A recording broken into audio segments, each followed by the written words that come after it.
جن پر وہ فخر کرتے ہیں بغیر ان کی اصل قیمت جانے۔ یعنی عقل کوئی پیدائشی چیز نہیں، اسے محنت سے حاصل کرنا پڑتا ہے۔ جی بالکل، جیسے جیومیٹری سیکھی جاتی ہے، یہ تجربے سے آنے والی سمجھ بوجھ جسے وہ پروڈنس کہتے ہیں اس سے مختلف چیز ہے۔ سائنس وہ عقل اور تعریفات پر مبنی ہے۔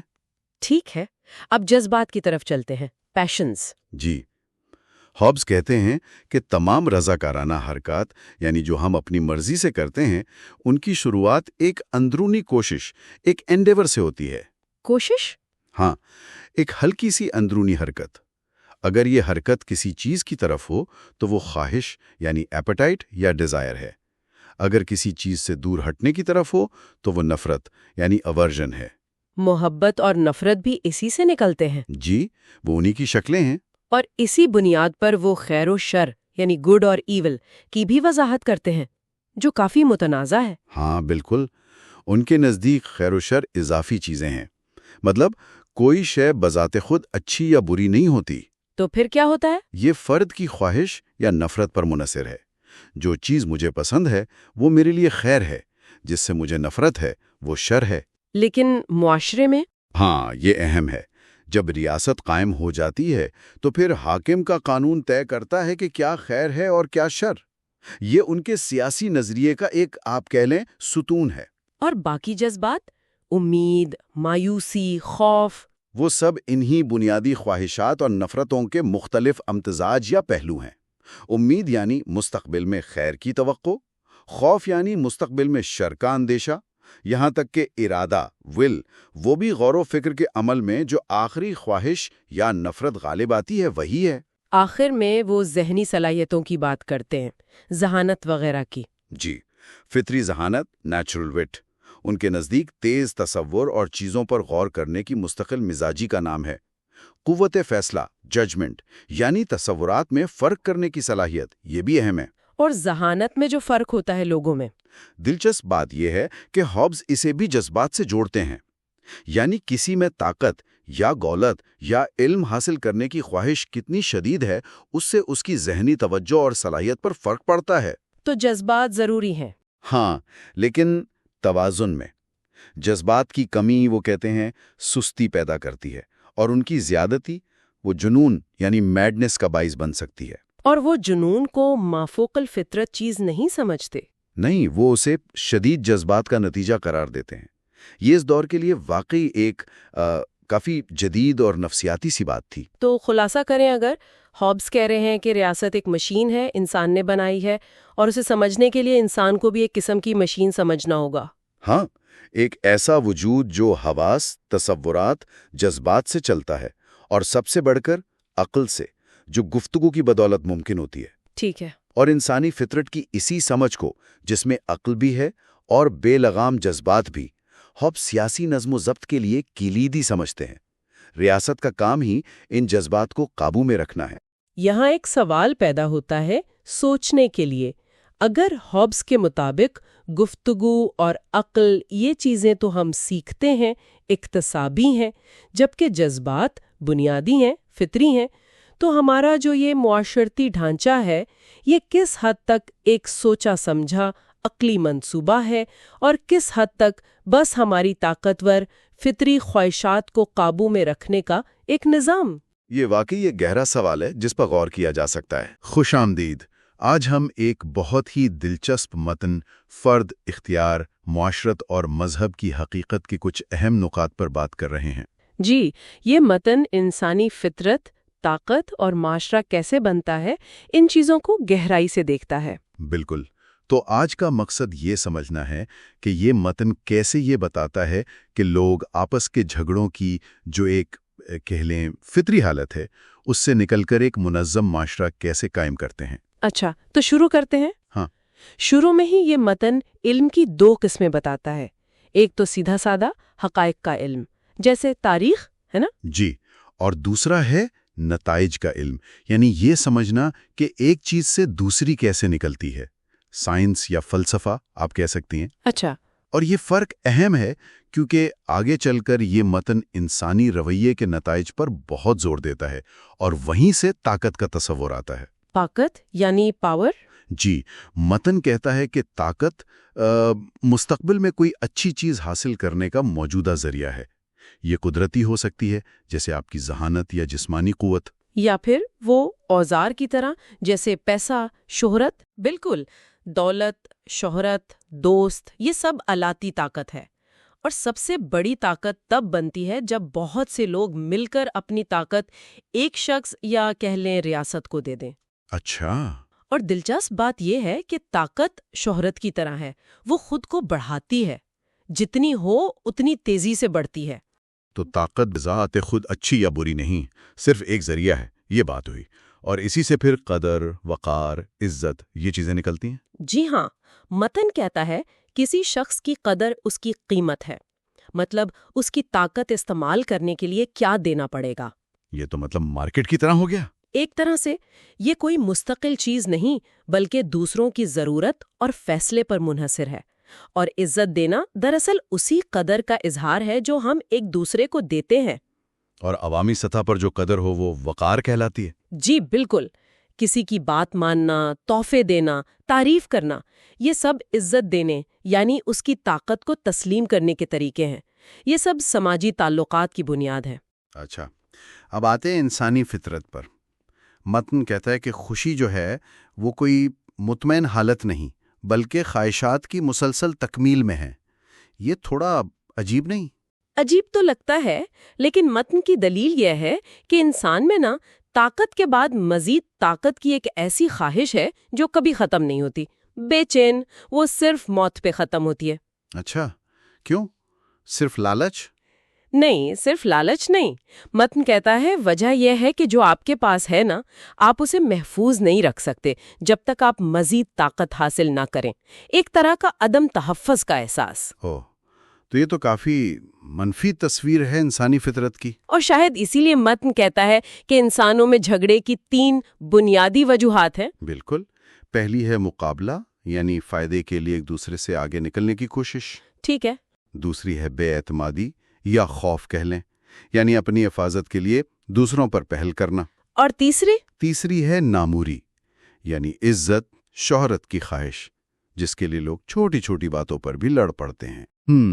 مقابلہ، خوف اور ناموری، یہ واقعی سوچنے والی بات ہے۔ جی، تو اگر کوئی مشترکہ طاقت نہ ہو جو سب کو قابو میں رکھے تو پھر کیا ہوتا ہے؟ تو پھر ہوتی ہے جنگ کی حالت۔ متن اسے فطری حالت کہتا ہے، ہر انسان کی ہر انسان سے جنگ۔ اللہ! ایسی حالت میں کوئی ترقی نہیں ہوتی، نہ صنعت، نہ ثقافت، نہ علم، نہ معاشرہ، بس ہر وقت خوف اور پرتشدد موت کا خطرہ۔ زندگی، وہ مشہور جملہ ہے تنہا، غریب، گھٹیا، وحشیانہ اور مختصر ہوتی ہے۔ بڑی خوفناک تصویر ہے۔ تو اس حالت سے نکلا کیسے جائے؟ کیا انسان بس اسی میں پھنسا رہتا ہے؟ نہیں، متن کہتا ہے کہ عقل راستہ دکھاتی ہے۔ عقل کچھ بنیادی اصول یا فطری قوانین بتاتی ہے۔ پہلا اور سب سے اہم، امن کی تلاش کرو اور اس پر عمل کرو۔ ٹھیک ہے، امن کی تلاش۔ اور دوسرا قانون؟ دوسرا کہتا ہے کہ امن کے لیے اگر دوسرے بھی راضی ہوں تو آپ کو ہر چیز پر اپنے حق سے دستبردار ہونے کو تیار ہونا چاہیے، اور دوسروں کے خلاف بس اتنی آزادی لو جتنی آپ انہیں اپنے خلاف دینے کو تیار ہو۔ یہ اگر دوسرے بھی راضی ہوں والی بات اہم ہے۔ بہت اہم ہے۔ یہ یک طرفہ نہیں ہو سکتا، اور حقوق کا یہ جو باہمی تبادلہ ہے یہی معاہدہ کہلاتا ہے، سوشل کانٹریکٹ۔ تو معاہدہ ہو گیا، لیکن لوگ اس پر عمل کیوں کریں گے؟ خاص طور پر اگر فطرت اتنی خود غرض ہے جیسا متن کہتا ہے۔ یہیں پر انصاف کا تصور آتا ہے۔ بالکل صحیح۔ تیسرا فطری قانون یہی ہے کہ لوگ اپنے کیے ہوئے معاہدوں کو پورا کریں۔ انصاف کی بنیاد یہی ہے۔ اور ناانصافی کیا ہے؟ معاہدے کو توڑنا۔ اچھا، جہاں کوئی معاہدہ نہیں وہاں کوئی ناانصافی نہیں، لیکن صرف قانون کافی نہیں، ٹھیک؟ اسے نافذ کرنے کے لیے ایک زبردستی کرنے والی طاقت چاہیے، یعنی ریاست، جو سزا کے ڈر سے لوگوں کو معاہدوں پر قائم رکھے۔ تو انصاف اس متن کے مطابق ریاست کے بغیر ممکن ہی نہیں۔ اس متن کے مطابق نہیں۔ انصاف معاشرے کے ساتھ شروع ہوتا ہے، فطرت میں نہیں پایا جاتا۔ یہ تو بڑی بات ہے۔ جی اور بھی کئی قوانین کا ذکر ہے، جیسے شکر گزاری کرنا، دوسروں سے بنا کر رکھنا، مطلب خوش اخلاقی، معافی مانگنے پر معاف کر دینا، بدلہ لیتے ہوئے بھی مستقبل کا بھلا سوچنا، دوسروں کو ذلیل نہ کرنا، سب کو برابر سمجھنا، غیر جانبداری سے فیصلہ کرنا۔ ان سب کا خلاصہ ایک ہی اصول میں ہے: دوسروں کے ساتھ وہ نہ کرو جو تم نہیں چاہو گے کہ تمہارے ساتھ کیا جائے۔ گولڈن رول ایک طرح سے۔ لیکن کیا یہ قوانین ہر حال میں لاگو ہوتے ہیں؟ مطلب عمل کرنا پڑتا ہے؟ نہیں، یہی نکتہ ہے۔ متن کہتا ہے یہ قوانین اندرونی طور پر تو پابند کرتے ہیں، یعنی دل میں ان کی خواہش ہونی چاہیے، لیکن بیرونی طور پر یعنی عمل میں ہمیشہ نہیں۔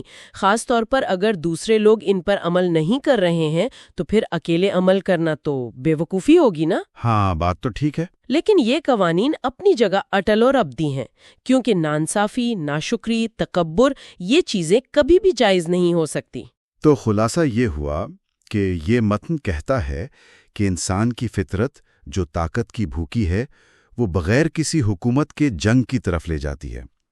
امن اور معاشرہ صرف عقل سے ممکن ہے، جو ہمیں فطری قوانین اور سماجی معاہدے کی طرف لاتی ہے۔ جی، اور ان معاہدوں کو قائم رکھنے کے لیے ایک طاقتور ریاست ضروری ہے جو انصاف کو نافذ کرے۔ اور انصاف خود کوئی آسمانی چیز نہیں، بلکہ ان معاہدوں کو نبھانے کا نام ہے۔ بالکل، آپ نے بہت اچھا خلاصہ کیا، اور یہ ہمیں ایک اہم سوال پر لا کر چھوڑتا ہے وہ کیا؟ کہ کیا واقعی ایک ایسا معاشرہ جس کی بنیادی طور پر خوف اور آپ کہہ لیں عقلی خود غرضی پر مبنی معاہدوں پر ہو، کیا وہ واقعی پائیدار ہو سکتا ہے؟ اور اس سے بھی اہم، کیا وہ اخلاقی ہو سکتا ہے؟ یہ ایک سوال ہے جس پر سوچنا چاہیے۔ تو آئیے آج ذرا گہرائی میں اترتے ہیں اور ریاست، خود مختاری اور آزادی کے جو بنیادی اصول ہیں ان پر بات کرتے ہیں۔ جی بالکل، اور خاص طور پر یہ سمجھنے کی کوشش کرتے ہیں کہ آخر انسان ریاست بناتا کیوں ہے۔ ہاں، مطلب یہ بڑا سوال ہے نا کہ لوگ جو فطرتاً تو آزادی چاہتے ہیں وہ خود پر پابندیاں کیوں لگاتے ہیں، ایک طاقت کے نیچے کیوں آتے ہیں؟ دیکھیں، مصنف کا جو استدلال ہے وہ یہ کہ اس کی وجہ بہت بنیادی ہے: اپنی جان بچانا، اپنی بقا کا تحفظ اور ایک بہتر پرسکون زندگی کی خواہش۔ اچھا۔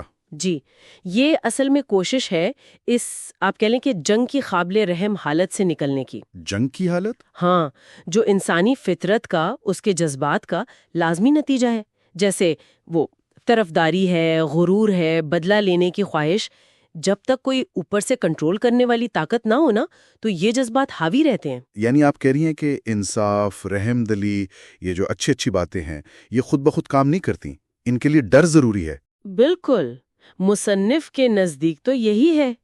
ان قوانین پر عمل کروانے کے لیے ایک طاقت کا خوف، اس کا ڈر لازمی ہے۔ وہ تو صاف کہتے ہیں کہ عہد نامہ تلوار کے بغیر محض الفاظ ہیں۔ صرف الفاظ؟ جی، ان میں کوئی طاقت نہیں کہ وہ کسی کو محفوظ رکھ سکیں، تو وہ خوف ہی اصل چیز ہے۔ اچھا، تو پھر یہ جو مشترکہ طاقت ہے، یہ ریاست، یہ قائم کیسے ہوتی ہے؟ لوگ کیسے اکٹھے ہوتے ہیں؟ اس کا ایک ہی راستہ بتایا گیا ہے، وہ ہے ایک معاہدہ۔ معاہدہ؟ جی، مگر یہ عام معاہدہ نہیں ہے، یہ حکمران اور عوام کے بیچ نہیں ہے، یہ عوام آپس میں کرتے ہیں۔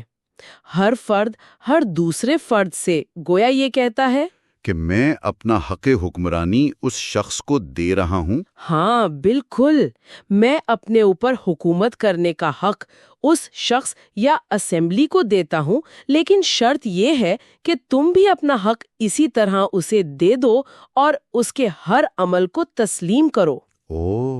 تو یہ تو بڑا دلچسپ نکتہ ہے، معاہدہ آپس میں ہو رہا ہے۔ جی، اور اسی طرح یہ جو ہجوم ہے یہ ایک ہو جاتا ہے اور ریاست یعنی کامن ویلتھ بن جاتا ہے۔ یہی وہ عظیم لیوایتھن ہے۔ لیوایتھن یعنی وہ طاقتور وجود جو سب کو کنٹرول کرتا ہے۔ بالکل، جس کا کام ہے امن قائم رکھنا اور دفاع کرنا۔ جو اس طاقت کا مالک ہے وہ خود مختار یعنی سوورن کہلاتا ہے، اور باقی سب اس کی رعایا سبجیکٹ ہیں۔ ٹھیک ہے، تو پھر اس خود مختار کے جسے ساری طاقت سونپ دی گئی، اس کے حقوق کیا ہیں، اختیارات کیا ہیں؟ اختیارات تو بہت وسیع ہیں اور ناقابل تقسیم ہے، مطلب انہیں بانٹا نہیں جا سکتا۔ اچھا، مثلاً؟ دیکھیں، چونکہ رعایا نے خود اس سے بنایا ہے تو وہ قانونی طور پر نہ حکومت بدل سکتی ہے نہ خود مختار کو ہٹا سکتی ہے۔ کیونکہ وہ خود اس کے اعمال کے مصنف ہیں، جیسا آپ نے کہا۔ بالکل، اور خود مختار کسی پچھلے معاہدے کا پابند نہیں تو وہ معاہدہ توڑنے کا سوال ہی پیدا نہیں ہوتا۔ وہ رعایا کو قانونی طور پر نقصان بھی نہیں پہنچا سکتا۔ نقصان نہیں پہنچا سکتا؟ یہ کیسے؟ کیونکہ رعایا ہی تو اس کے ہر عمل کی ذمہ دار ٹھہرائی گئی ہے نا اس معاہدے کے تحت، تو اسے سزا بھی نہیں دی جا سکتی۔ جی، پھر امن و امان کے لیے کیا ضروری ہے، کون سے خیالات ٹھیک ہیں کون سے نہیں، پراپرٹی کے قوانین کیا ہوں گے، جھگڑوں کا فیصلہ کون کرے گا، یعنی جنگ یا امن کا فیصلہ؟ ہاں، جنگ اور امن، وزراء کا انتخاب، افسروں کا تقرر، سزا دینا، جزا دینا، اعزازات دینا، یہ سب کچھ صرف اور صرف خود مختار کے اختیارات ہیں۔ یہ تو بہت ہی زیادہ طاقت لگ رہی ہے۔ مطلب اس میں کوئی خطرہ نہیں، غلط استعمال کا ڈر؟ مصنف مانتا ہے کہ خدشہ تو ہے، لامحدود طاقت ہے، غلط استعمال ہو سکتا ہے، لیکن اس کا جواب یہ ہے کہ اس طاقت کے نہ ہونے کے جو نتائج ہیں نا، یعنی خانہ جنگی، ہر وقت کی لڑائی، ایک دوسرے کے خلاف جنگ، وہ اس ممکنہ غلط استعمال سے کہیں زیادہ برے۔ یعنی انارکی سے تو بری بھلی حکومت بہتر ہے۔ بالکل، مصنف کا نقطہ یہی ہے کہ کوئی بھی حکومت چاہے کتنی ہی سخت کیوں نہ لگے، وہ انتشار سے، افراتفری سے ہمیشہ بہتر ہے۔ پھر اس پورے نظام میں رعایا کی آزادی کہاں ہے؟ مطلب ان کے پاس کیا بچتا ہے؟ آزادی کا مطلب یہاں تھوڑا مختلف ہے۔ یہاں آزادی کا مطلب ہے بیرونی رکاوٹوں کا نہ ہونا۔ یعنی ان تمام معاملات میں رعایا آزاد ہے جہاں قانون خاموش ہے، جہاں قانون نے کچھ نہیں کہا۔ اچھا، جیسے خرید و فروخت کرنا ہے، اپنا گھر کہاں بنانا ہے، کون سا پیشہ اختیار کرنا ہے، بچوں کی تربیت کیسے کرنی ہے، ان چیزوں پر اگر قانون نہیں ہے تو آپ آزاد ہیں۔ قانون کی خاموشی ہی آپ کی آزادی ہے۔ البتہ کچھ چیزیں ایسی ہیں، کچھ حقوق ایسے ہیں جو کوئی شخص معاہدے کے ذریعے بھی منتقل نہیں کر سکتا۔ وہ کیا ہیں؟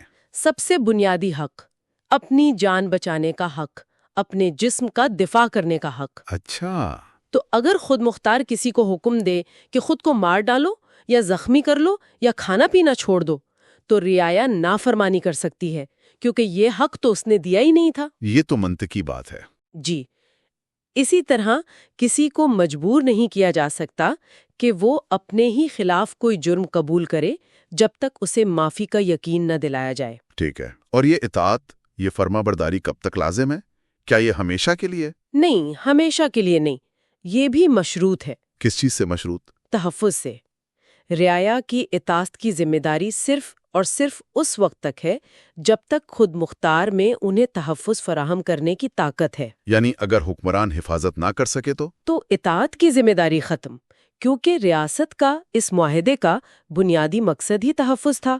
اگر وہ مقصد ہی پورا نہیں ہو رہا تو معاہدہ بھی گویا ختم ہو گیا۔ تو خلاصہ اگر کریں تو بات یہ ہوئی کہ امن اور تحفظ حاصل کرنے کے لیے ایک تقریباً مطلق العنان قسم کی طاقت ضروری ہے۔ جی ہاں، مصنف کے نزدیک تو یہی ہے۔ اور رعایا کی آزادی بس وہیں ہے جہاں قانون کچھ کہتا نہیں، یا پھر جہاں ان کی زندگی کا بنیادی سوال آ جائے۔ بالکل، پیغام بہت واضح ہے کہ حکومت کی جو تکلیفیں ہیں وہ انتشار اور خانہ جنگی کی تباہی کے مقابلے میں کچھ بھی نہیں۔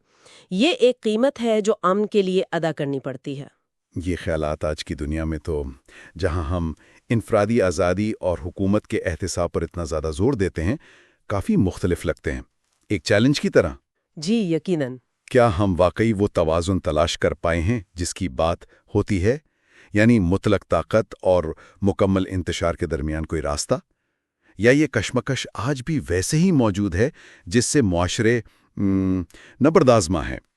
یہ سوال یقیناً سوچنے پر مجبور کرتا ہے۔ آج ہم ایک بہت ہی اہم اور کلاسک فلسفیانہ متن کی گہرائی میں جا رہے ہیں۔ مقصد یہ ہے کہ ریاست یعنی کامن ویلتھ کے نظام کو سمجھا جائے، خاص طور پر حاکم اعلیٰ سوورن کا کردار کیا ہے، اس کی طاقت، ذمہ داریاں، ان سب پر بات کریں گے۔ یہ وہ بنیادی سوالات ہیں جو آج بھی میرا خیال ہے بہت اہم ہے۔ جی ہاں، بالکل۔ اور اس گفتگو کا مقصد صرف یہ دہرانا نہیں کہ متن میں کیا لکھا ہے، بلکہ یہ واضح کرنا ہے کہ اس نظریے کے مطابق ایک چلتی ہوئی ریاست کی بنیاد کیا ہوتی ہے۔ مطلب حاکم اعلیٰ کی طاقت آتی کہاں سے ہے، اس پر ذمہ داریاں کیا عائد ہوتی ہیں، اور یہ جو شہری قانون ہیں، سول لاز، یہ اصل میں ہیں کیا چیز، کیوں ضروری ہیں۔ میرے خیال میں یہ ہمیں ریاست اور فرد کے رشتے کو سمجھنے میں کافی مدد دے گا۔ صحیح۔ تو پھر شروع کرتے ہیں باب 24 سے۔ یہ ریاست کی بقا اور وسائل کے بارے میں ہے، جسے متن میں غذائیت کہا گیا ہے۔ کہا یہ گیا ہے کہ ریاست کی زندگی کا انحصار وسائل کی فراوانی اور ان کی تقسیم پر ہے، اور یہ وسائل زمین اور سمندر سے ملتے ہیں۔ یہ تو کافی بنیادی بات لگتی ہے تو بنیادی، لیکن یہاں جو ملکیت یعنی پراپرٹی کا تصور ہے وہ بہت اہم ہے۔ اس متن کے مطابق ملکیت کوئی قدرتی چیز نہیں ہے۔ اچھا؟ جی نہیں، اسے حاکم اعلیٰ بناتا ہے قانون کے ذریعے۔ وسائل کو تقسیم کرنے کا اختیار صرف اسی کا ہے۔ ریاست نہ ہو تو بس طاقت کی حکمرانی ہوتی ہے، جس کا جو جی چاہے چھین لے۔ وہ ملکیت نہیں، وہ تو ایک طرح کی جنگ ہے۔ قانون اس غیر یقینی صورتحال کو ختم کرتا ہے، ملکیت کو ممکن بناتا ہے، محفوظ بناتا ہے، اور یہ حاکم اعلیٰ کی طاقت کا ایک، آپ کہیں، بڑا ثبوت ہے۔ یہ واقعی ایک الگ زاویہ ہے کہ ملکیت ریاست کی دین ہے۔ متن یہ بھی کہتا ہے کہ کوئی علاقہ اپنی ساری ضرورتیں خود تو پوری نہیں کر سکتا، تو باہر سے تجارت یعنی فورن ٹریفک ضروری ہے، اور یہ بھی حاکم اعلیٰ ہی طے کرتا ہے کہ کہاں تجارت ہو، کن چیزوں کی ہو، یہاں تک کہ انسان کی محنت کو بھی ایک ایک کموڈٹی سمجھا گیا ہے۔ بالکل، اور اس سارے لین دین کو آسان بنانے کے لیے، چیزوں کو ایک جگہ سے دوسری جگہ لے جانے، ان کی قیمت طے کرنے کے لیے سونا، چاندی اور پھر پیسہ یعنی منی کا نظام آیا۔ متن میں پیسے کو ریاست کے جسم میں دوڑتے ہوئے خون کی طرح کہا گیا ہے۔ اچھا۔ جی، جو ہر حصے تک پہنچ کر اس کی پرورش کرتا ہے، یہ پوری معیشت کو چلاتا ہے، اور اس پر کنٹرول بھی حاکم اعلیٰ کا ہے۔ تو ٹھیک ہے، وسائل اور معیشت کا انتظام حاکم اعلیٰ کے پاس ہے، لیکن ان انتظامات کو چلانے والے اصول وہ کیا ہے؟ یہاں ہم باب 26 یعنی شہری قوانین کی طرف آتے ہیں۔ متن کہتا ہے کہ شہری قانون وہ اصول ہیں جن پر عمل کرنے کا حکم ریاست دیتی ہے، تاکہ شہری صحیح اور غلط میں فرق کر سکیں۔ یہ حکم ہے، صرف کوئی مشورہ نہیں۔ اور یہاں جو سب سے خاص بات ہے وہ یہ کہ قانون بنانے کا اختیار صرف اور صرف حاکم اعلیٰ کے پاس ہے۔ وہی قانون بنا سکتا ہے، وہی اسے ختم کر سکتا ہے، اور اس سے بھی اہم، وہ خود ان شہری قوانین کا پابند نہیں ہوتا۔ وہ خود پابند نہیں ہوتا؟ طاقت کو دکھاتا ہے۔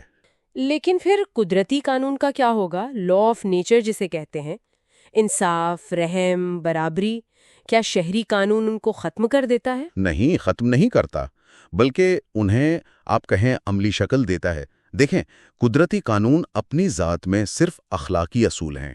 وہ صحیح معنوں میں قانون تب بنتے ہیں جب حاکم اعلیٰ انہیں شہری قانون کا حصہ بنا کر نافذ کرے اور ان کی خلاف ورزی پر سزا مقرر کرے۔ اصل میں تو شہری قانون کی اطاعت کرنا بھی قدرتی قانون کا ہی تقاضا بن جاتا ہے۔ وہ کیسے؟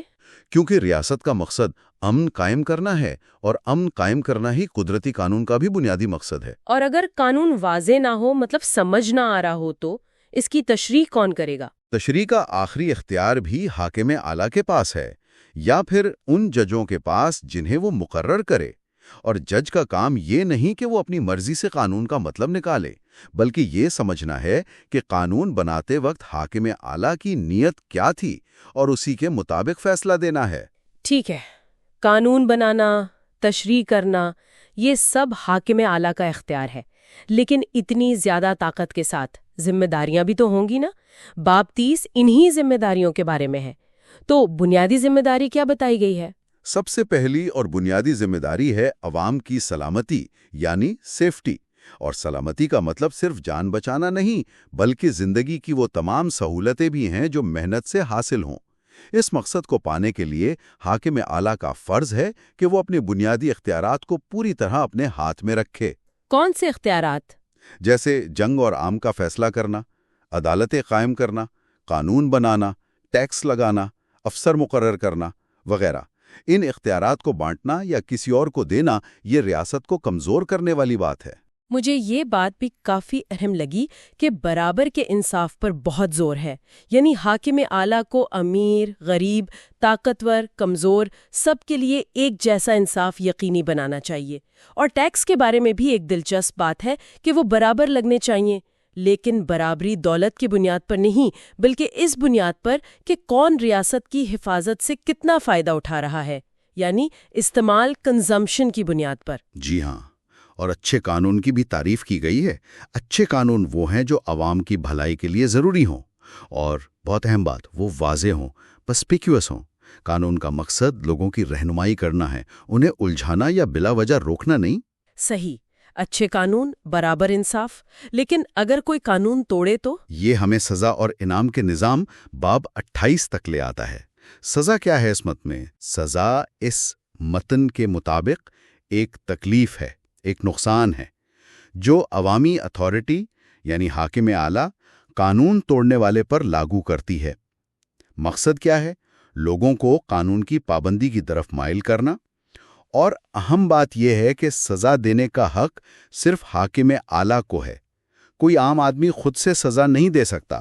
اور سزا کا مقصد کیا صرف بدلہ لینا ہے؟ نہیں، بدلہ نہیں، مقصد مستقبل کو دیکھنا ہے۔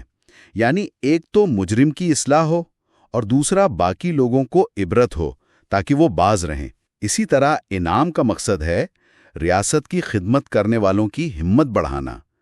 سزا اور انعام آپ کہہ سکتے ہیں وہ اعصاب ہیں جن سے حاکم اعلیٰ پوری ریاست کو چلاتا ہے۔ تو اگر ہم اس ساری بات چیت کو سمیٹیں تو اس کلاسک متن کا خلاصہ یہ بنتا ہے کہ ایک مستحکم پرامن ریاست کے لیے ایک بہت طاقتور حاکم اعلیٰ ضروری ہے، جس کے پاس سارے اختیارات ہوں، اور وہ ان اختیارات سے عوام کی سلامتی، انصاف اور اچھے قوانین کو یقینی بنائے، اور اطاعت کے لیے سزا اور انعام کا نظام استعمال کرے۔ بالکل صحیح خلاصہ کیا آپ نے، لیکن یہیں وہ ایک بہت گہرا سوال بھی اٹھتا ہے جس پر یہ متن ہمیں سوچنے پر مجبور کرتا ہے کہ اگر حاکم اعلیٰ کے اختیارات اتنے زیادہ ہیں اور وہ خود شہری قانون سے بھی اوپر ہے، تو پھر اس بات کی کیا گارنٹی ہے کہ وہ خود قدرتی قانون یعنی انصاف اور برابری کی خلاف ورزی نہیں کرے گا؟ عوام کے حقوق کیسے محفوظ رہیں گے جب حاکم اعلیٰ پر کوئی قانونی روک ٹوک ہی نہیں؟ یہ وہ چیلنج ہے، وہ مشکل سوال ہے جو اس پورے نظام فکر کے دل میں موجود ہے۔ خوش آمدید۔ آج ہم جس ماخذ پر بات کر رہے ہیں وہ ایک بہت ہی بنیادی سوال سے جڑا ہوا ہے، خدائی مرضی کو کیسے سمجھا جائے، خاص طور پر جب ریاست اور مذہب کا آپس میں گہرا تعلق ہو۔ جی بالکل، اور یہ تحریر ہمیں صحیفے، نبوت، معجزات ان سب کی دنیا میں لے جاتی ہے، لیکن ایک آپ کہہ سکتے ہیں خاص زاویے سے۔ ہاں، اور فوراً یہ مسئلہ بھی سامنے آتا ہے کہ بھائی سچا الہام کون سا ہے اور کون سا محض کسی کا وہم ہے یا کوئی دعویٰ، ان میں فرق کیسے کریں؟ بالکل، یہ ماخذ اصل میں عقل، وحی اور جو اتھارٹی ہے، اختیار ہے، اس کے بیچ میں ایک توازن، ایک نازک سا توازن بنانے کی کوشش کرتا نظر آتا ہے۔ اچھا، تو آئیے دیکھتے ہیں یہ توازن بنتا کیسے ہے۔ سب سے پہلے تو یہ فطری عقل جو ہماری سمجھ بوجھ ہے اور تجربہ، ان کی اہمیت پر زور دیتا ہے۔ جی ہاں، کہتا ہے کہ یہ خدا کی دی ہوئی صلاحیتیں ہیں، انہیں ایک طرف نہیں رکھنا چاہیے۔ لیکن پھر بات آتی ہے مافاق الفطرت فہی کی، یعنی جو عقل سے بالاتر سمجھی جاتی ہے، وہاں معاملہ تھوڑا پیچیدہ ہو جاتا ہے۔ وہیں پر یہ ایک دلچسپ بات کرتا ہے، کہتا ہے کہ جب صحیفہ یعنی مقدس کتاب انسانی سمجھ سے آگے نکل جائے تو پھر فہم کو الفاظ کے سامنے قید کر دینا چاہیے۔ قید کر دینا یعنی سوچنا بند کر دیں؟ نہیں، مطلب یہ نہیں کہ سوچنا بند کر دیں۔ ماخذ واضح کرتا ہے کہ اس کا مطلب یہ نہیں کہ اپنی عقل کو کسی اور کی رائے کے تابع کر دو۔ اچھا، تو پھر؟ بلکہ یہ کہ اپنی مرضی کو، اپنی ول کو حکم کی تعمیل میں دے دو، خاص طور پر جب آپ سمجھ رہے ہوں کہ یہ حکم الہی ہے۔ یہ ایک بہت باریک نکتہ ہے، عقل کو چھوڑنا نہیں، اس کی حد پہچاننی ہے۔ سمجھ گئی۔ اچھا، تو اگر کوئی براہ راست وحی کا دعویٰ کرے، جیسے کہے کہ خدا نے مجھ سے خواب میں بات کی ہے یا کوئی نظارہ دیکھا ہے، اس بارے میں یہ ماخذ کیا کہتا ہے؟ کیسے یقین کریں؟ دیکھیں، یہاں یہ متن بہت محتاط ہو جاتا ہے۔ وہ سوال اٹھاتا ہے کہ بھئی کوئی کیسے 100% یقین سے کہہ سکتا ہے؟ ہو سکتا ہے یہ اپنا وہم ہو یا کوئی دھوکہ دے رہا ہو۔ تو پھر سچے نبی کی پہچان کیا ہے؟ اسی لیے وہ دو آپ کہیں سخت شرائط رکھتا ہے اور کہتا ہے دونوں کا پورا ہونا لازمی ہے، صرف ایک کافی نہیں۔ اور وہ 2 شرطیں کیا ہیں؟ پہلی تو یہ کہ وہ شخص معجزے دکھا سکے، یعنی ایسے کام جو عام فطری قوانین سے ہٹ کر ہوں۔ ٹھیک، اور دوسری، اور یہ بہت اہم ہے، کہ وہ نبی پہلے سے جو قائم مذہب ہے، جو عبادت کا طریقہ ہے، اس کے خلاف کوئی نئی تعلیم نہ دے رہا ہو۔ اوہ، یہاں بات واقعی دلچسپ ہو گئی۔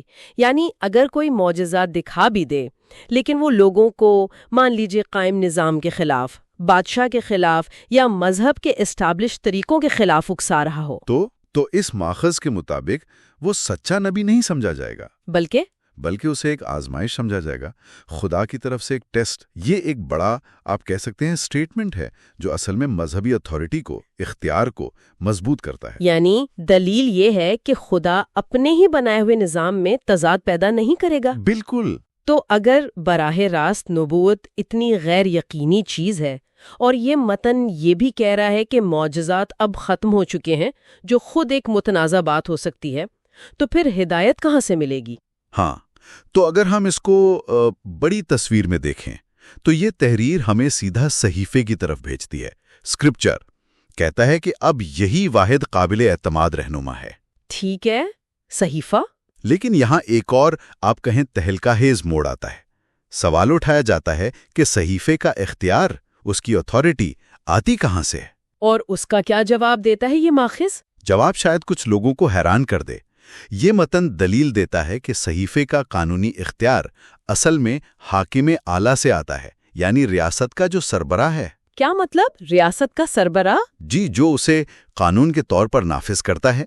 رعایا کے لیے، یعنی عام لوگوں کے لیے، خدا کی بات جاننے کا مستند طریقہ اب جب براہ راست وہی نہیں ہے، یہ ہے کہ وہ اپنے حاکم کی، سوورن کی تشریح کی پیروی کریں۔ باپ رے، یہ تو سیاسی اختیار کو مذہبی سچائی کی تشریح میں بالکل مرکزی حیثیت دے رہا ہے۔ جی ہاں، یہ ریاست اور مذہب کے تعلق پر ایک بہت ہی خاص اور طاقتور موقف ہے۔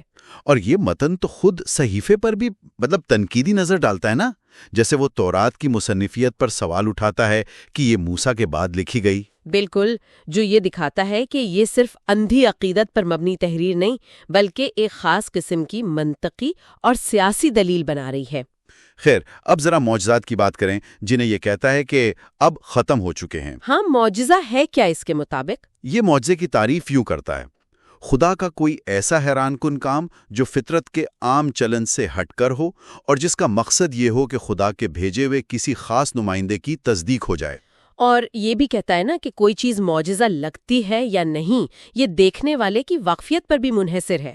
بالکل، جیسے مثال دی جاتی ہے کہ پہلی بار جب قوس قزح بنی ہوگی، وہ دیکھنے والوں کے لیے یقیناً ایک بڑا معجزہ ہوگا۔ آج ہمارے لیے شاید نہیں ہے۔ ٹھیک، اس سے ایک اہم سوال بھی جوڑتا ہے۔ جی؟ کیا جادوگر یا شعبدہ باز وہ بھی معجزے کر سکتے ہیں؟ نہیں، بالکل نہیں۔ یہ متن بہت سختی سے کہتا ہے کہ وہ جو کرتے ہیں وہ معجزہ نہیں، وہ محض دھوکہ دہی ہے۔ وہ لوگوں کی لا علمی، ان کی جہالت کا فائدہ اٹھاتے ہیں۔ حقیقی معجزہ صرف خدا کی قدرت سے ہوتا ہے۔ اور کسی بھی ایسے دعوے کو، چاہے وہ معجزے کا ہو یا نبوت کا، اسے قائم شدہ عقیدے اور حاکم اعلیٰ کے فیصلے کی روشنی میں پرکھنا ضروری ہے۔ جی، آخری فیصلہ اتھارٹی کا ہے۔ تو اس سب کا خلاصہ کیا نکلا؟ یوں لگتا ہے کہ یہ ماخذ ہمیں کہہ رہا ہے کہ بھائی، خدائی مرضی سمجھنی ہے تو اپنی عقل استعمال کرو، صحیفے پر بھروسہ کرو، لیکن صحیفے کی وہ تشریح جو حاکم اعلیٰ کرے اور جو براہ راست الہام کے دعوے ہیں، ان سے ذرا بچ کے رہو اور قائم شدہ مذہبی اور سیاسی اختیار کو مانو۔ جی ہاں، موٹے طور پر خلاصہ یہی ہے۔ اور یہ آپ دیکھیں، ہمیں آج کے دور کے لیے بھی ایک بڑے غور طلب نقطے پر چھوڑ جاتا ہے۔ وہ کیا؟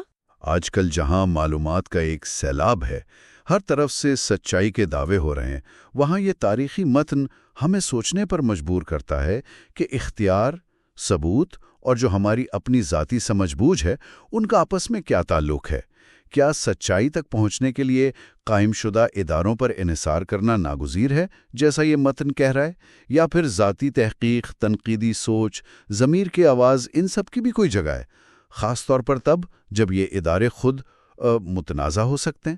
یہ ایک سوال ہے جس پر ہر ایک کو خود غور کرنا چاہیے۔ اچھا، تو آج ہم کچھ اہم مسیحی تصورات پر ایک گہری نظر ڈال رہے ہیں، جیسے ہمیشہ کی زندگی، جہنم، کلیسا کا کیا مطلب ہے، اور خاص طور پر مذہبی اور شہری طاقت کا آپس میں کیا تعلق ہے۔ جی، اور ہمارے پاس کچھ آپ کہہ سکتی ہیں مخصوص ذرائع ہیں جو ان موضوعات کو ایک خاص زاویے سے دیکھتے ہیں، خاص طور پر 17ویں صدی کے حوالے سے۔ بالکل، اور ہمارا مقصد صرف یہ سمجھنا ہے کہ ان ذرائع میں کیا دلائل دیے گئے ہیں، وہ کیا کہنا چاہ رہے ہیں، خاص طور پر طاقت کے بارے میں۔ جی ہاں، تو آئیے دیکھتے ہیں کہ یہ ذرائع قائم شدہ نظریات کو کیسے دیکھتے ہیں۔ ٹھیک ہے، تو پہلا نقطہ ہمیشہ کی زندگی۔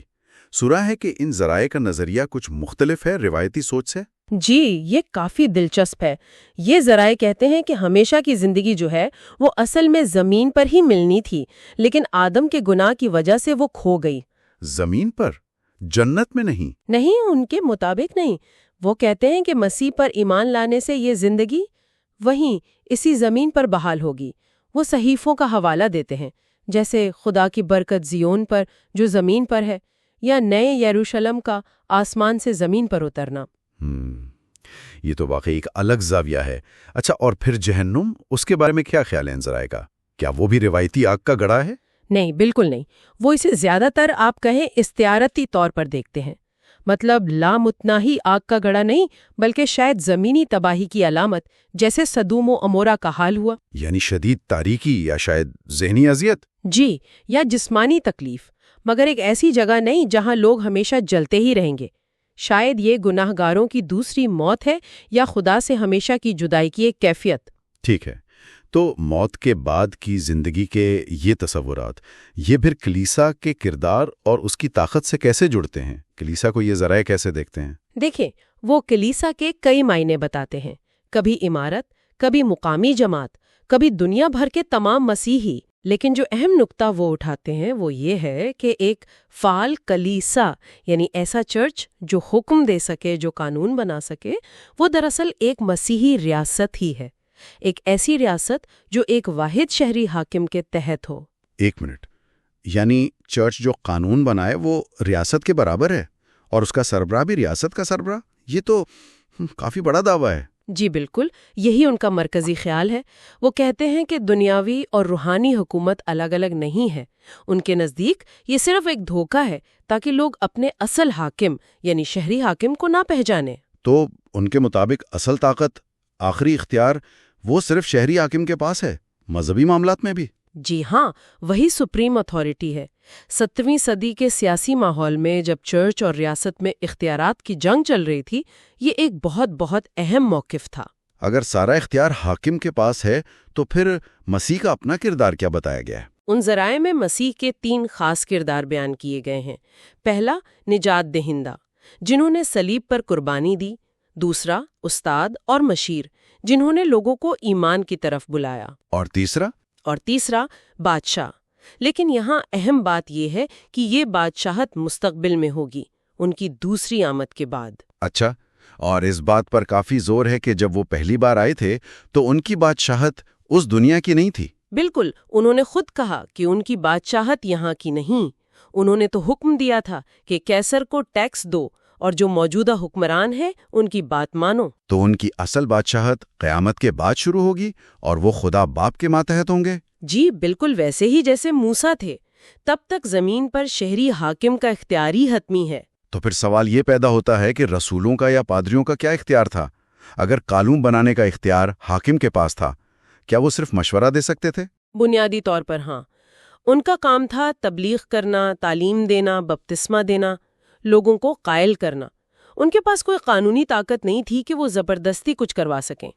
یعنی کوئی حکم چلانے والی اتھارٹی نہیں؟ نہیں، جیسے پوپس رسول نے خود کہا، ان کا لوگوں کے ایمان پر کوئی اختیار نہیں تھا، وہ تو بس ان کی خوشی میں مددگار تھے۔ تو یہ جو سپریم پادری کا تصور ہے، یہ اسی بات کو واضح کرتا ہے کہ مذہبی قوانین نافذ کرنے کا اصل اختیار بھی شہری حاکم کے پاس ہے۔ جی، ان ذرائع کے مطابق تو یہی ہے۔ مسیحی ریاست میں شہری حاکم ہی سپریم پادری ہے۔ اسی کو حق ہے کہ وہ صحیفوں کو قانون کا درجہ دے اور دوسرے پادریوں کو مقرر کرے۔ اور پوپ کے بارے میں کیا خیال ہے ان کا؟ کیا وہ پوری مسیحی دنیا کے سربراہ نہیں؟ ان دلائل کے مطابق نہیں۔ پوپ کا اختیار صرف اس کے اپنے علاقے، اس کی اپنی ریاست تک ہے۔ اگر کسی دوسری ریاست میں اسے کوئی اختیار استعمال کرنا ہے تو وہ وہاں کے شہری حاکم کی اجازت سے ہی ہو سکتا ہے، وہ عالمگیر سربراہ نہیں ہے۔ تو خلاصہ یہ ہوا کہ یہ 17ویں صدی کے ذرائع مسلسل ایک ہی بات پر زور دے رہے ہیں، ریاست کے اندر چاہے دنیاوی معاملہ ہو یا روحانی، آخری فیصلہ کن طاقت شہری حاکم کی ہے۔ جی بالکل، اور تمام مذہبی تشریحات کو اسی ایک نقطے کی حمایت میں استعمال کیا گیا ہے۔ یہ اس زمانے میں طاقت کے توازن کو سمجھنے کے لیے بہت اہم ہے۔ اور یہیں پر ایک آخری غور طلب بات ذہن میں آتی ہے، طاقت کے اس طرح اکٹھا ہونے اور مذہبی اختیار پر یہ جو 17ویں صدی کی تشریحات ہیں، آج کے دور میں جب ہم چرچ اور ریاست کی علیحدگی کی بات کرتے ہیں، یہ نظریات کیسے لگتے ہیں؟ یہ ایک ایسا سوال ہے جو ہمیں ان پرانے دلائل کی آج کے زمانے میں اہمیت پر سوچنے پر مجبور کرتا ہے۔ بالکل، اس پر مزید سوچ بچار کی جا سکتی ہے۔ آج ہم کچھ ایسے ذرائع کو گہرائی سے دیکھ رہے ہیں جو مذہبی عقائد اور رسومات ان کی جڑوں پر روشنی ڈالتے ہیں، خاص طور پر یہ کہ صحائف کی تشریح کیسے بدلی اور کچھ پرانی غیر مذہبی روایتیں کیسے اثر انداز ہوئیں، جسے مصنف روحانی تاریکی کہہ رہا ہے۔ جی، اور ہماری آج کی بات چیت کا جو مرکز ہے وہ بنیادی طور پر لیوائتھن نامی کتاب کے کچھ حصے ہیں۔ مصنف اس میں مذہبی تاریخ اور عقیدوں پر کافی تنقیدی نظریہ پیش کرتا ہے۔ تو مقصد یہ ہے کہ ہم اس تنقید کو سمجھیں غیر جانبداری سے، مصنف کیا کہہ رہا ہے، کیوں کہہ رہا ہے۔ بالکل، صرف یہ دیکھنا کہ ان کے مطابق کیا دلائل ہیں۔ ٹھیک ہے، تو آئیے شروع کرتے ہیں۔ پہلا بڑا نقطہ جو یہ ذریعہ پیش کرتا ہے وہ ہے صحائف کے کچھ بنیادی تصورات کی مبینہ طور پر مختلف تشریح۔ جی، مثال کے طور پر خدا کی بادشاہت کا تصور۔ ہاں، مصنف کا کہنا یہ ہے کہ یہ تصور جو ان کے خیال میں مستقبل میں قائم ہونے والی ایک بادشاہت کا تھا، اسے بدل کر موجودہ چرچ کی طاقت سے جوڑ دیا گیا۔ اچھا، یعنی چرچ ہی خدا کی بادشاہت ہے اس دنیا میں؟ جی، مصنف کے مطابق یہ تشریح عام ہوئی، اور وہ کہتا ہے کہ اسی وجہ سے چرچ اور جو سول حکمران تھے، بادشاہ وغیرہ، ان کے بیچ اختیارات کی لمبی لڑائیاں چلیں۔ اوہ، جیسے پوپ اور بادشاہوں کے درمیان؟ بالکل، جبکہ مصنف کا استدلال ہے کہ صحیفہ تو یہ اختیار دنیاوی حکمرانوں کو دیتا ہے، چرچ کو ایک الگ ریاست کے طور پر نہیں ہے۔ یہ واقعی ایک اہم بات ہے کہ ایک نظریاتی تبدیلی کیسے عملی طاقت پر اثر ڈال سکتی ہے۔ اچھا، اسی طرح تقدیس یا کانسیکریشن کا تصور، اس پر کیا کہتا ہے ذریعہ؟ مصنف کے مطابق اس میں بھی تبدیلی آئی۔ وہ کہتا ہے کہ تقدیس کا اصل مطلب تو بس کسی چیز کو خدا کے لیے خاص کر دینا تھا۔ ٹھیک، لیکن یہ خیال وہ کہتا ہے آہستہ آہستہ ایک قسم کی جادوگری یا کانجریشن بن گیا، جیسے کہ یہ سمجھا جانے لگا کہ کچھ خاص الفاظ بولنے سے چیز کی حقیقت بدل جاتی ہے۔ آپ عشائے ربانی یوکرسٹ کی بات کر رہے ہیں؟ ٹرانسبسٹینسیشن؟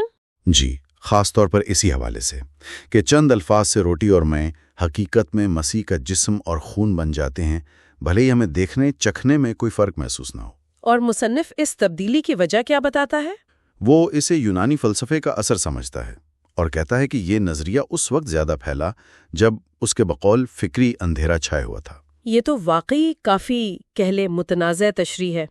اچھا، آگے بڑھتے ہیں۔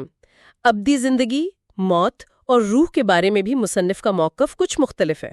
جی ہاں، وہ روح کی جو فطری لافنانیت کا عام تصور ہے نا، اسے چیلنج کرتا ہے۔ یعنی یہ کہ روح جسم کے بعد بھی زندہ رہتی ہے؟ ہاں، مصنف کہتا ہے کہ یہ خیال یونانی فلسفے اور پرانے ڈیمونالوجی یعنی بھوت پریت کے عقیدوں سے آیا ہے، براہ راست صحائف سے نہیں۔ اچھا، اور اسی غیر صحیفائی نظریے کی وجہ سے ان کے مطابق آراف یعنی پرگیٹری، موت کے بعد ایک درمیانی حالت کا تصور اور دائمی عذاب جیسی تعلیمات پیدا ہوئیں۔ تو پھر صحیفہ نظریہ کیا ہے مصنف کے مطابق؟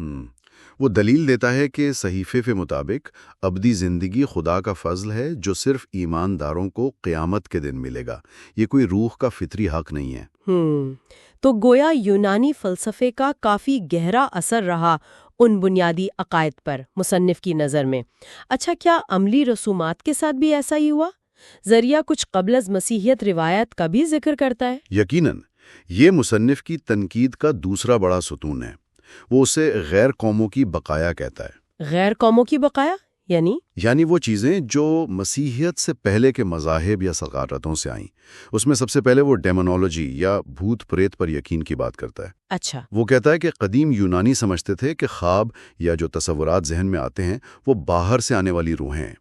یہ نظریہ ان کے مطابق یہودیوں اور پھر مسیحی دنیا میں بھی آ گیا. اور اس کا نتیجہ کیا نکلا؟ نتیجہ یہ نکلا، مصنف کہتا ہے کہ لوگ قدرتی ذہنی بیماریوں یا عجیب کیفیتوں کو بھی شیطانی قبضہ سمجھنے لگے. اور بت پرستی کے بارے میں کیا خیال ہے؟ کیا وہ اسے بھی ایک جاری روایت سمجھتا ہے؟ جی بالکل. مصنف کہتا ہے کہ بت پرستی صرف مورتیاں پوجنا نہیں بلکہ خدا کے حکم کے بغیر اپنی مرضی کی شبیہیں بنا کر ان کی عبادت کرنا ہے. ٹھیک ہے. وہ دلیل دیتا ہے کہ جب بہت سے غیر مسیحی لوگ مسیحی ہوئے تو وہ اپنے پرانے دیوتاؤں کی مورتیاں ساتھ لے آئے. بس ان مورتیوں کو نئے مسیحی نام دے دیے گئے. جیسے پرانی دیویوں کی مورتیوں کو مریم یا کسی اور ولیہ کا نام دے دیا. مصنف بائبل سے تصاویر کے جواز میں دی جانے والی دلیلوں کو بھی رد کرتا ہے، جیسے کروبیوں یا پیتل کے سانپ والی مثالیں. سمجھا. آخر میں کچھ اور رسومات کا بھی ذکر ہے جو مصنف کے خیال میں پرانی دنیا سے لی گئی ہیں. ہاں، مختصر طور پر کچھ مثالیں دیتا ہے، جیسے اولیاء کو مقدس قرار دینا. وہ کہتا ہے یہ رومیوں کے مردوں کو دیوتا بنانے جیسا عمل ہے. اچھا. پھر پوپ کا پونٹیفکس میکسیمس کا لقب اپنانا، جو قدیم روم کے سب سے بڑے مذہبی پیشوا کا عہدہ تھا. یہ تو تاریخ کا حصہ ہے. جی. پھر تصاویر کے جلوس نکالنا، مقدس پانی کا استعمال، کچھ تہوار منانے کے انداز جیسے مے ڈے وغیرہ، ان سب میں وہ قدیم یونانی اور رومی اثرات دیکھتا ہے. تو ان سب باتوں کو ملا کر دیکھیں تو مصنف کا مرکزی پیغام کیا بنتا ہے؟ خلاصہ کیا ہے؟ بنیادی نقطہ یہ ہے ان ذرائع کے مطابق کہ اگر صحائف کی اصل تعلیمات سے ہٹا جائے، چاہے وہ تشریح بدلنے سے ہو یا باہر کی روایتوں کو اپنانے سے، تو اس سے الجھن پیدا ہوتی ہے. مصنف اسے روحانی تاریکی کہتا ہے، اور اس سے وہ کہتا ہے طاقت کے ایسے نظام اور ایسی رسمیں بن جاتی ہیں جو شاید اصل مذہب کے مقصد سے میل نہ کھاتی ہوں. یہ واقعی ایک سوچنے پر مجبور کرنے والا نقطہ نظر ہے. اور آج کے لیے اپنے سننے والوں کے لیے ہم یہ سوال چھوڑ جاتے ہیں، کسی بھی شخص کے لیے اپنے عقیدے میں جو بنیادی اصول ہیں اور جو چیزیں بعد میں وقت کے ساتھ تشریحات یا ثقافت کے اثر سے شامل ہوئیں، ان میں فرق کرنا کتنا ممکن ہے یا کتنا ضروری ہے، اور اس فرق کو سمجھنے کی کوشش کسی کے اپنے ایمان اور مذہبی اختیار کے تصور کو کیسے بدل سکتی ہے. خوش آمدید. آج ہم تھامس ہابس کی مشہور زمانہ کتاب لیوایتھن کے کچھ خاص حصوں پر بات کر رہے ہیں. جی. خاص طور پر وہ حصے جو بے بنیاد فلسفے اور افسانوی روایت سے جو ان کے خیال میں تاریکی پھیلتی ہے. اور اس سے کچھ لوگوں کو فائدہ پہنچتا ہے. بالکل.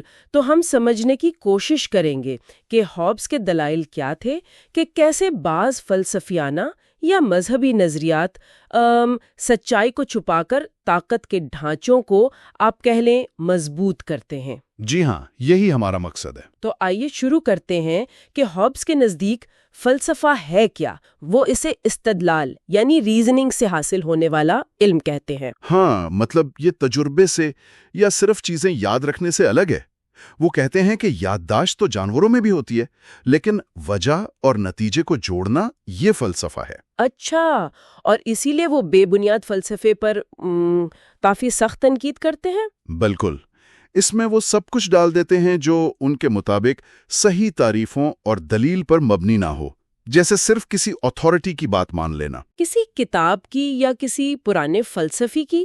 جی، یا پھر مافوق الفطرت وحی کے دعوے، یا ایسی زبان استعمال کرنا جو سمجھ ہی نہ آئے، مبہم ہو.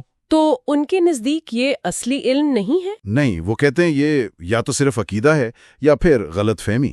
یہ بھی دلچسپ ہے کہ وہ فلسفے کے آپ کہیں باقاعدہ مطالعے کو ریاست یعنی کامن ویلتھ کے بننے اور فرصت لیجر سے جوڑتے ہیں. ہاں، کہ جب امن ہوا، لوگوں کو فارغ وقت ملا، تبھی تو یونان میں وہ اکیڈمی اور لائسیم جیسے ادارے بنے اور فلسفے پر کام ہوا. لیکن پھر وہ ان قدیم یونانی فلسفیوں پر بھی تنقید کرتے ہیں، ہے نا؟ اوہو، بہت زیادہ. ان کے قدرتی فلسفے کو تو وہ سیدھا سیدھا خواب کہتے ہیں. اخلاقی فلسفے کو کہتے ہیں کہ یہ تو بس ہر کسی کی اپنی پسند ناپسند ہے جو ریاست کے قانون سے ٹکرا سکتی ہے. اور منطق کو وہ سمجھتے ہیں کہ یہ بس الفاظ کا کھیل ہے، گورکھ دھندا ہے، اور ارسطو کی مابعد الطبیعت یعنی میٹافزکس اس کو تو خاص طور پر کہتے ہیں کہ یہ بے معنی اور بالکل فضول ہے۔ یعنی وہ ٹھوس قابل مشاہدہ حقیقت پر زیادہ زور دے رہے تھے۔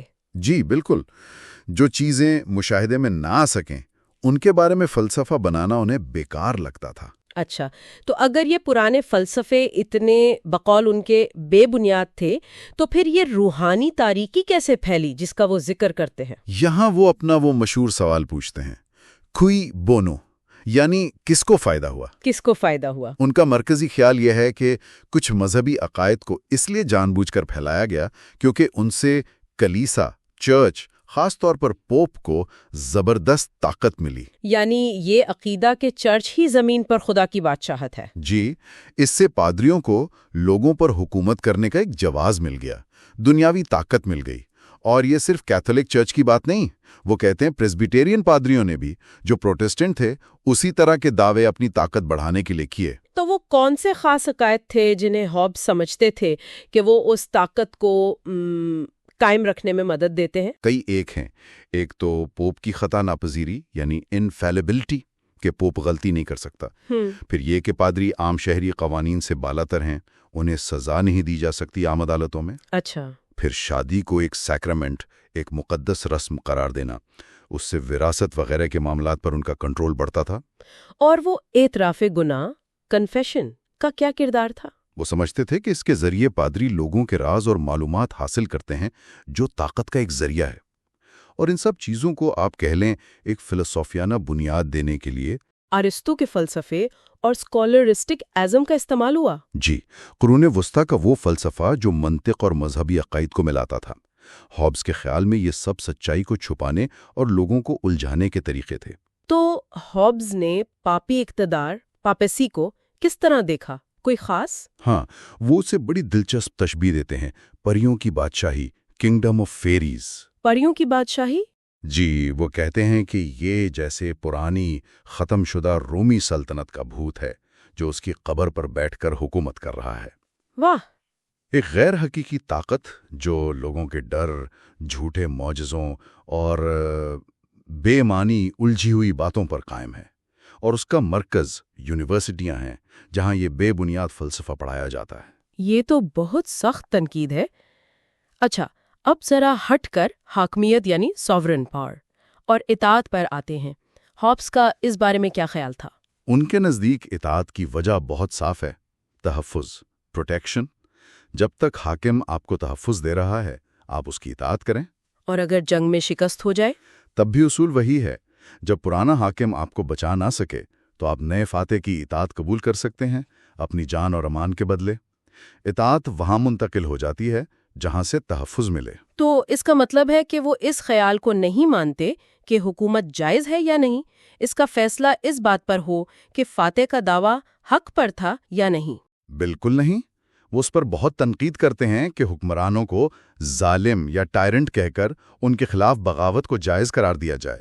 وہ سمجھتے تھے کہ یہ سب باتیں ریاست کو کمزور کرتی ہیں، خانہ جنگی کرواتی ہیں۔ تو اصل چیز طاقت اور تحفظ دینے کی صلاحیت ہے۔ جی، ماضی کا کوئی قانونی یا اخلاقی جواز نہیں، اور اسی طرح وہ ارسطو کی اس بات کو بھی رد کرتے ہیں کہ ریاست میں قانون کی حکمرانی ہونی چاہیے، انسانوں کی نہیں۔ کیوں؟ ہابس کہتے ہیں کہ قانون تو صرف کاغذ پر لکھے الفاظ ہیں، اصل طاقت تو انسانوں کے پاس ہوتی ہے، تلواروں اور ہتھیاروں میں ہوتی ہے، قانون خود کچھ نہیں کر سکتا۔ تو اگر خلاصہ کریں، ہابس یہ کہہ رہے تھے کہ بہت سے فلسفیانہ اور مذہبی نظام جو اس وقت رائج تھے، خاص طور پر تعلیمی اداروں میں، جی، وہ اصل میں سچائی کی تلاش کی بجائے طاقت حاصل کرنے اور اسے قائم رکھنے کے اوزار تھے۔ بالکل، انہوں نے اسے ایک روحانی تاریکی کہا جو لوگوں کو حقیقی شہری طاقت یعنی ریاست کی بجائے چرچ یا دوسری ایسی اتھارٹیز کا تابع بناتی تھی، اور اس سے امن کو خطرہ تھا۔ تو آج کے لیے ایک آخری سوال ذہن میں آتا ہے